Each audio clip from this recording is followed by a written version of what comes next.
heard the news. We've been talking about it tonight. The FBI so concerned by Donald Trump's behavior in office, they began investigating whether he was literally working for Russia. The New York Times reporting all of this really got heated after Donald Trump's Russia thing comment to Lester Holt and firing James Comey. The actions here are, of course, a pattern. You had, a day after the Comey firing, Russians in the Oval Office, no U.S. press allowed, and Trump says Comey's a nut job, and great pressure was taken off by the firing. We also learned Trump floating the idea of giving Putin potentially a $50 million penthouse had they built that Trump Tower in Moscow back in 2016, and he didn't hide his request to Russia on the campaign trail. Russia, if you're listening, I hope you're able to find the 30,000 emails that are missing. I think you will probably be rewarded mightily by our press. That was a huge deal when it happened. What we now know because of the Mueller probe and the speaking indictments that he's released is that Russians then made their first efforts to criminally hack Hillary Clinton's servers that day. And then you add to that over 100 contacts between Trump's team and Russia-linked operatives, and the Trump team trying to cover up every single one of them, according to a Washington Post account. Donald Trump also dropping sanctions on a Russian oligarch who is close to both Putin and Paul Manafort, if you're playing conspiracy bingo. Manafort offering Deripaska those private briefings as part of the 2016 campaign outreach.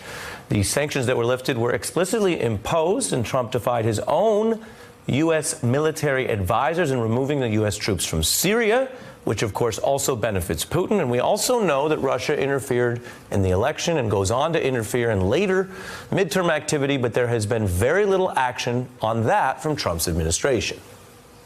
They haven't paid a price, at least, that's sufficient to get them to change their behavior. We're taking steps, but we're probably not doing enough. If we don't change the dynamic here, this is going to continue, and 2016 won't be viewed as something isolated. Trump casts himself as a street fighter. So why does an America First, self-declared America First president not fight when Vladimir Putin's on the other side of the street? We just put it up. The foreign adversary interfering in elections. Putin accused of killing critics, and Donald Trump never has a tough word for him. If we have a good relationship with Russia, believe me, that's a good thing. Getting along with Russia is a good thing. I think I could have a very good relationship with Russia and with President Putin, and if I did, that would be a great thing. Mr. President, would you say Vladimir Putin is a friend or a foe? Getting along with Russia is a good thing, not a bad thing. Not a bad thing. Well, let's bring in our guest as promised. Neil Katyal is a former U.S. acting solicitor general and wrote the rules for this Mueller probe. Maya Wiley, a former U.S. assistant U.S. attorney in the Southern District. You look at the case laid out there, of course, that goes to the suspicion, so the facts can be relevant to the investigators.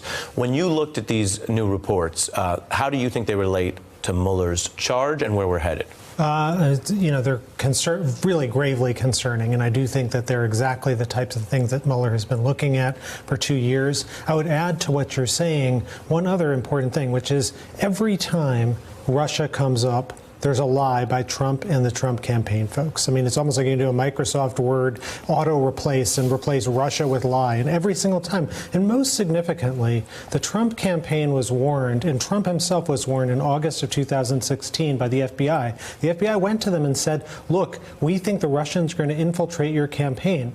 What do? Nothing. The FBI told Trump back then, if the Russians try and do something, tell us about it.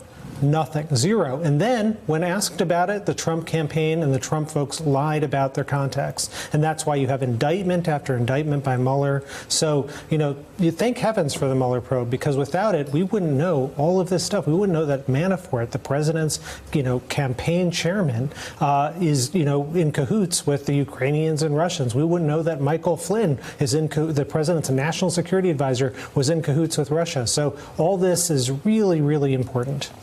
When you put it that way, that goes to how the investigation has moved forward. We've talked tonight, and I think ever since these bombshells broke, a lot of people have been talking about, wow, this feels like another line crossed. On the flip side, you've worked inside the Justice Department in Main Justice in Washington. This isn't the type of stuff Bob Mueller wants out in the papers at this point in the probe.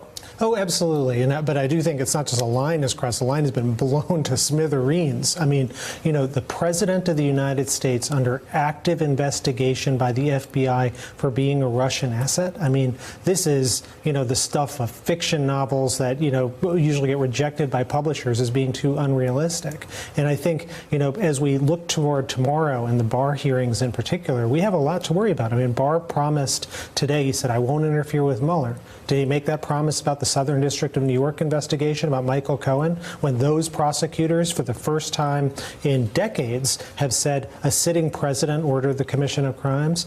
I think there's a lot to be worried about, and particularly with Barr's kind of extravagant, kind of ridiculous views about presidential power.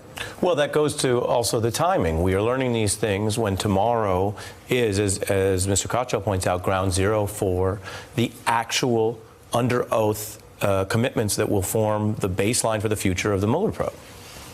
Absolutely. And the question is, we've come to a point in this country where our politics are so broken, where the idea of actually working together across any partisan lines, fundamentally just to protect the rule of law. We're really not talking about something deeply complex. I mean, where those lines and boundaries are.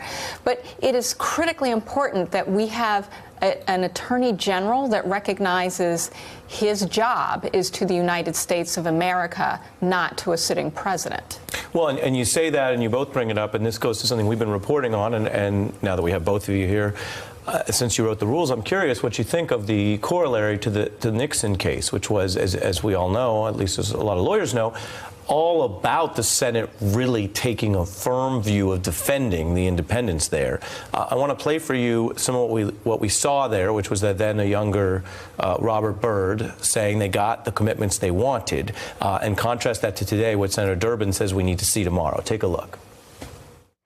The forthright answers by Mr. Cox and by Mr. Richardson to the sharp questions from committee members assure us, as well as we can be assured under these circumstances, that the prosecutor will have full and complete authority, and that Mr. Richardson will not attempt in any way to intervene. Bill Barr had better give us some ironclad, rock-bottom assurances in terms of his independence and his willingness to step back and let Mueller finish his job. How do you define that line of those assurances? I think, this isn't even close to the assurances that were given for Nixon, not even close. I mean, there, actually, the nominee for Attorney General sat next to the special prosecutor at the hearing and said, I won't interfere. Here you've got... So you're talking about what was then Richardson and Cox sitting there in front of the cameras, which today would be the equivalent of seeing Barr and Mueller tomorrow. We have no expectation that's Mueller, happening. but also the Southern District investigation. So, so it's more than just Mueller. So that's one thing. And then remember, you're putting up there a nominee William Barr, who's famous for his kind of really ridiculous constitutional views, which are the president controls the prosecution power entirely. So is Barr's promise worth even the paper it's printed on? Because if Trump orders him to say, shut down Mueller, shut down Southern District of New York, Barr has said in his own writings, hey, the Attorney General has to follow the president. Maya, if you listen to the former acting Solicitor General here, you almost get the impression that he thinks there could be more action for Donald Trump and the people in his orbit in New York. I think we know that there's going to be more action. Well, we don't know. We know that there's going to be action, Ari. We don't know what the action is. Well, we don't know in the way that we know that the sun's going to rise. Look, we know that there's ongoing investigation of the Trump Organization. We know that it's also, by the way, the Attorney General for New York State. So it's not only going to be at the federal level. But the point But Neil's saying that he doesn't want Bill Barr to interfere with where you used to work in New York, that they may have more on what? On Trump org, on the Trump campaign? Right. On the money? And then yesterday, remember, Trump, as you were talking about earlier, Trump actually threatened Michael Cohen's father, who after Cohen's testimony. And now the Trump defenders are saying, oh, well, every ordinary defendant complains about their witnesses and stuff like that. But again, this is where Trump's kind of crazy constitutional views backfire, because he's saying said, I'm different than everyone else. I'm not an ordinary individual. I control the prosecution power. So the one guy who can't actually say what was said yesterday, as opposed to ordinary defendants, is Donald Trump. Yeah. Hey, I'm Ari Melber from MSNBC. You can see more of our videos right here, or better yet, subscribe to our YouTube channel below. You could have been anywhere in the world, but you're here with us, and we appreciate that.